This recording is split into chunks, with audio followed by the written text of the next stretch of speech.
Il a cité tout à l'heure l'exemple du ministre Bekay Diop qui est contesté dans son fief là-bas à Kolda, mais également l'exemple de Moustapha Souran qui s'est prononcé lors du séminaire sur la candidature de Maître Abdoulaye Wade. Je crois qu'il qualifie en tout cas qu'il qualifie de récompense. Alors moi, je prendrais ces propos-là comme insultants à l'endroit de l'honorable professeur Moustapha Souran. Pour qui connaît l'homme et son intégrité. Voilà quelqu'un qui ne fait pas dans les partis pris. Moustapha Souran, s'il est revenu, c'est parce que les Sénégalais lui reconnaissent cette compétence-là. C'est pas parce que... En tout cas, je ne partage pas ce point de vue et je ne pense pas que ce puisse être la raison.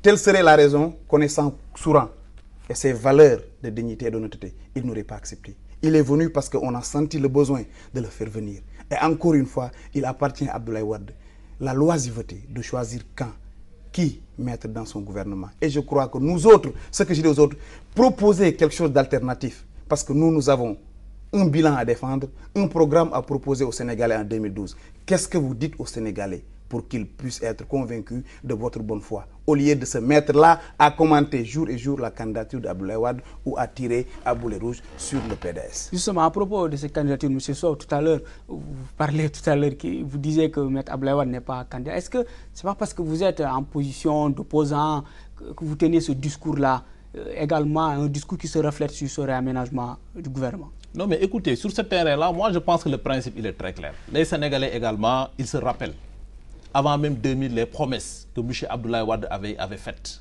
C'est des promesses qui continuent à retentir, n'est-ce pas, au niveau de nos oreilles. Il nous avait dit très clairement qu'il n'y aura plus un président qui sera là pour 20 ans, ni 40 ans. Senghor a fait 20 ans, Abdou Diouf a fait 19 ans, moi je vais tout faire. Je vais changer la constitution, moi je vais faire 2 mandats et je vais partir. Le président qui sera là après moi aussi, il va faire 2 mandats. Qu'est-ce qu'on a constaté? Il a fait 2 mandats. On n'a même pas besoin de parler de la constitution. On va décompter, c'est-à-dire de 2000 à 2007, il était là. Le Sénégalais qui est à Fongolumi, qui ne sait pas lire la constitution, il dira qu'Abdoulaye Wade est là de 2000 à 2007. De 2007 à 2012, il a fait 2 mandats.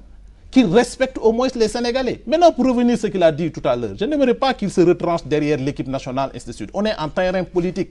L'équipe nationale, elle est extrêmement importante, mon cher Diakhaté. Mais également, là, on parle d'État, on parle de gouvernement, c'est sérieux. On ne peut pas accepter. L'équipe nationale, c'est pas sérieux. Les Sénégalais, elle est extrêmement sérieuse, mais l'État est au-dessus de tout. Le gouvernement est au-dessus de tout. Je vous parle d'appareil d'État. On ne peut pas se permettre de laisser Abdoulaye Wade avoir un gouvernement qui s'identifie à lui. Il a dit que c'est lui qui met, qui démet. C'est extrêmement grave. Ce qui se passe, c'est quoi? S'il vous plaît, laissez-moi terminer. Ce qui se passe, c'est quoi? C'est un réaménagement. C'est-à-dire, c'est de changer des ministres, de sortir un ministre dans un ministère, de le mettre ailleurs, de le mettre dans un autre ministère. Ce qui se passe, c'est quoi? Les Sénégalais pouvaient comprendre qu'ils donnent des explications techniques par rapport à ça. S'il y a d'insuffisance de résultats, s'il y a des secrets d'État qu'on ne peut pas dire, il peut les taire, mais de nous donner des explications techniques parce que les Sénégalais devraient, depuis 2000, être habitués à ce genre de choses-là. Si on respecte son peuple, avant de poser la main sur un gouvernement, avant d'opérer à aucun changement, on doit se soucier du peuple et donner des explications techniques par rapport aux différentes mesures administratives qu'on a eu à poser. Maintenant, par rapport également, il a parlé d'élections et tout, moi je n'aimerais même pas parler de la candidature, je ne souhaiterais même pas parler de sa candidature. Abdoulaye Wade, moi, je pense que c'est clair maintenant. Et c'est un débat que les Sénégalais ont réglé depuis le 23 juin. Il ne peut pas se présenter. Mais le Conseil constitutionnel n'a pas encore... Non, mais écoutez, c'est-à-dire le Conseil constitutionnel n'a pas tranché le débat, ça c'est clair. Mais le Conseil constitutionnel nous a habitués, n'est-ce pas, à des déclarations d'incompétence. Moi, je pense que vous êtes journaliste, vous pouvez décompter combien de fois le Conseil constitutionnel s'est montré incompétent par rapport à des questions centrales. Ça, c'est clair. Nous avons également retenu, n'est-ce pas, le cas de la Côte d'Ivoire. La Côte d'Ivoire est là. C'est le Conseil constitutionnel de ce pays qui a investi deux présidents. Ça pose problème. C'est-à-dire que les Sénégalais sont assez intelligents. Les Sénégalais, ils peuvent régler leurs problèmes. Il a parlé tantôt de Gadio. Mon cher, je vous rappelle qu'encore une fois, Abdoulaye Wade a trouvé Gadio en novembre 1999 aux États-Unis. Il était à la Banque mondiale. C'est quelqu'un que tout le monde reconnaît. Une compétence avérée, une expertise. Il l'a cherché, il l'a courtisé, il l'a mis dans son gouvernement. Après plusieurs refus, n'est-ce pas? Ils avaient également discuté, n'est-ce pas, sur une période bien déterminée. Dans un premier temps pour 2 ans. Gadio l'a dit, jusqu'à présent, il n'y a pas de démenti. Il a fait 9 ans. Les Sénégalais peuvent l'évaluer dans le cadre de ses missions diplomatiques et je pense qu'il a eu à faire un travail remarquable. Maintenant, c'est des Mengembo et ainsi de suite, je comprends sa position parce qu'il n'a pas de candidat. M. Diakhaté n'a pas de candidat. Cherchez un candidat. Le temps presse. Il vous reste juste 3 mois, moins de 3 mois. Cherchez un candidat. C'est le conseil qu'on vous donne. Maintenant, le problème qui se pose, c'est quoi? C'est-à-dire, M. Cheikh Tidiane Gadio, depuis qu'il est dans le gouvernement, il est clair qu'il a eu à faire ce qu'il a à faire. Depuis qu'il est sorti également, que le fils du président et certains ministres ont cherché à jeter sur lui des anathèmes, et ainsi de suite, il a eu à prendre position, à être très clair, qu'il ne peut pas vraiment faire sortir des secrets d'État. C'est des éléments qu'il va partir, c'est des éléments avec lesquels il va vraiment partir dans sa tombe. Voilà, mais ce qui se passe, c'est quoi? Moi, à chaque fois que le besoin se présente, il va rétablir la vérité. Voilà, je me remercie sur cette question. Mais voilà. Je rappelle encore une fois, comme tout à l'heure à la version Wolof, le débat ne porte pas sur... C'est juste pour le remercier d'avoir confirmé le bilan combien important et élogieux d'Abdoulaye Wade. Parce que effectivement, Cheikh Tidiane Gadio a fait un excellent travail, coaché par Abdoulaye Wade, dans un bilan d'Abdoulaye Wade qui est excellent. Personne n'a douté. Pourquoi j'en veux à Cheikh Tidiane? On ne peut pas être dans une maison pendant 10 ans, en sortir un jour et dire que la maison est mauvaise. On a des réalités au niveau du Sénégal. Je n'ai jamais douté de ses compétences. Mais je dis que voilà quelqu'un qui a perdu mon estime. Parce que quand il est sorti du gouvernement, il aurait dû créer sa chose. Ou du moins, s'il ne pouvait pas y rester, sortir de son propre chef. Pourquoi, mon Dieu, les gens attendent qu'Abdoulaye Wade les débarque pour traiter Abdoulaye Wade de tous les maux? Lui qui traitait Abdoulaye Wade de panafricaniste, de grand visionnaire. Aujourd'hui, parce qu'il n'est plus dans le gouvernement d'Abdoulaye Wade, il le traite de tous les noms. Il faut que ça cesse. Et il nous appartient à nous, jeunesse, de refuser que nos adultes entrent dans ce jeu-là. Je n'ai jamais dit, et je ne doute point des compétences de Cheikh Tidiane Gadio. Car Abdoulaye Wade est un grand professeur. Il prenait un médiocre, si c'est à son côté, en un mois, il en fait d'un homme excellent. Donc, mettons dans cette logique-là de compétition. Encore pour terminer sur la candidature, je ne me prononce pas, mais je l'invite en tant que jeune à avoir une posture républicaine qui consiste à dire, il appartient au Conseil constitutionnel de dire le droit. Et quel que soit le résultat, en tout cas nous, jeunesse libérale, quel que soit le résultat qu'on donnera, on acceptera. Et j'invite les jeunesses des autres partis à dire autant.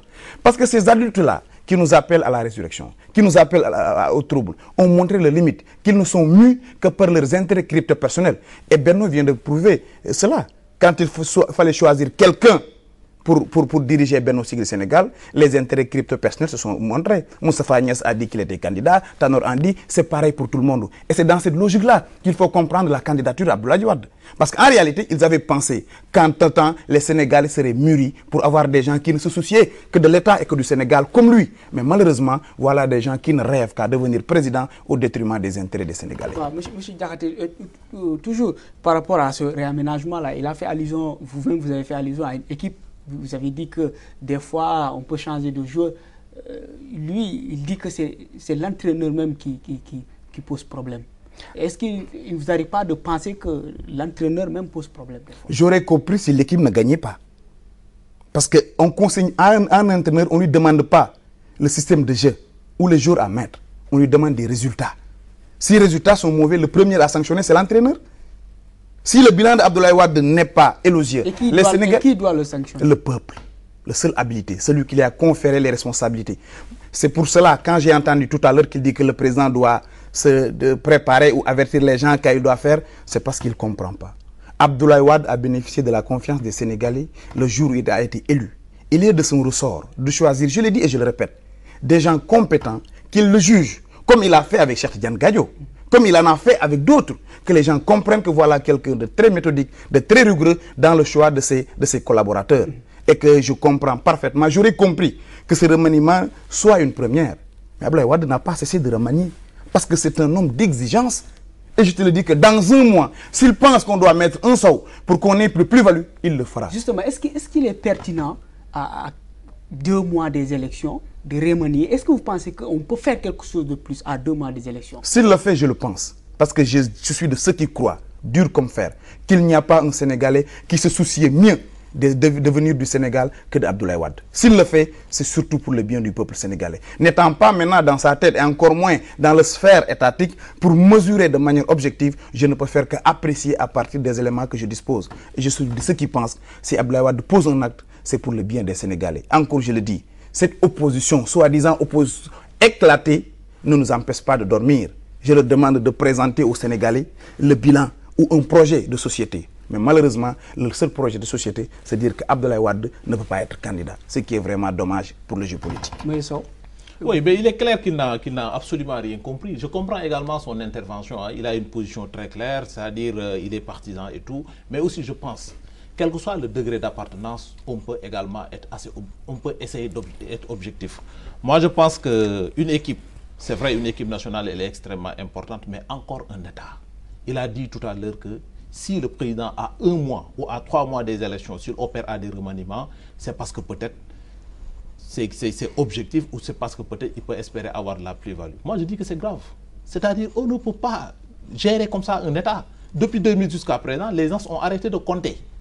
Parce que tout simplement, c'est sérieux. Maintenant, ce qui se passe, c'est quoi? Il a dit tout à l'heure qu'il y a un problème de programme qui se pose. C'est parce qu'il n'a rien compris. Qui connaît le docteur Cheikh Tidiane Gadio sait très bien qu'il a des engagements très clairs par rapport au peuple sénégalais. Qui connaît le docteur Cheikh Tidiane Gadio sait que depuis très longtemps, nous, on a élaboré nos programmes par rapport aux besoins des Sénégalais. Mais ce qui nous fait mal jusqu'à présent, c'est l'affaissement des institutions. C'est-à-dire, depuis un certain temps, on constate que l'État n'a plus, n'est-ce pas, ce mythe qu'il avait. C'est-à-dire, les Sénégalais, il avait quelque part une certaine vision de l'État. Il avait quelque part une certaine compréhension de l'État. Mais maintenant, qu'est-ce qu'on constate? N'est-ce pas, des réaménagements, des remaniements. Mais Cheikh Tidiane Gadio a été ministre du gouvernement Abdoulaye Wade également. Mais tout à fait, Cheikh Tidiane Gadio a été ministre pendant 9 ans. Il n'est pas comptable également. Pendant 9 ans, Cheikh Tidiane Gadio, il assume son bilan dans le gouvernement d'Abdoulaye Wade. Il n'était pas Premier ministre ni le président de la République, il était ministre des Affaires étrangères. Et les Sénégalais, ils sont libres de l'évaluer, ils sont libres également de tirer le bilan de Cheikh Tidiane Gadio pendant les 9 ans qu'il a eu à gérer le ministère des Affaires étrangères. Je dis de façon très claire. Il a dit tout à l'heure que c'est des Mbenguemou, il a dit tout à l'heure qu'il n'a rien dit, il a attendu d'être sorti du gouvernement pour dire, mais il faut demander à votre patron combien de fois le docteur Cheikh Tidiane Gadio lui avait demandé de se retirer pour aller s'occuper d'autre chose. Combien de fois? Ça, vous ne pouvez pas le savoir. Mais ce qui se passe, c'est quoi? Ce qui se passe est que nous sommes à 3 mois des élections. On ne peut pas parler de la candidature. Il a parlé également du non-respect des institutions. Je dis que les Sénégalais, ils sont assez responsables. Voilà. Les Sénégalais également, ils font ce qu'on appelle de l'anticipation. Nous n'allons pas attendre 2012 pour créer des problèmes ici au Sénégal. Voilà, monsieur Sow, la Constitution, elle est claire. Monsieur et Sow, la Constitution dit clairement que Abdoulaye Wade ne peut pas se présenter. Je vous remercie. C'était donc Ousseynou Sow, secrétaire général national des jeunes du mouvement Li Jot Jotna, et Moussa Diakhaté, porte-parole de l'UJTL. Je vous remercie. C'était donc le débat du jour. Merci d'avoir suivi.